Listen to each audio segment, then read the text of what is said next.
Hej så, og velkommen til Active Treatments videoblog. I dag der skal vi snakke lidt omkring skulderen og skulderens knogler. Og til det formål har jeg taget Carsten med. Grunden til at jeg har det er, at de fleste godt er klar over, når vi snakker omkring skulderen, så snakker vi det område her. Men der er 3 knogler, der ligesom udgør skulderen, skulderleddet. Det ene er kravbenet, det andet overarmsknoglen, og det tredje er skulderbladet. Selve ryggen er også rigtig vigtig for, hvordan skulderen fungerer, men det gemmer vi til senere.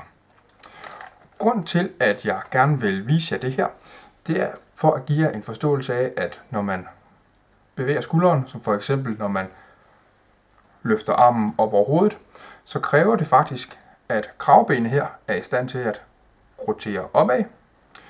Overarmsknoglen bliver løftet og samtidig roterer udad for at skabe plads i hænderne, og at skulderbladet skal kunne glide ud langs ribbenene og løftes op. De her ting de ikke fungerer i samspil, så er det netop, at man risikerer at komme til skade, man taber noget stabilitet, eller man kommer til at klemme noget ind i skulderen.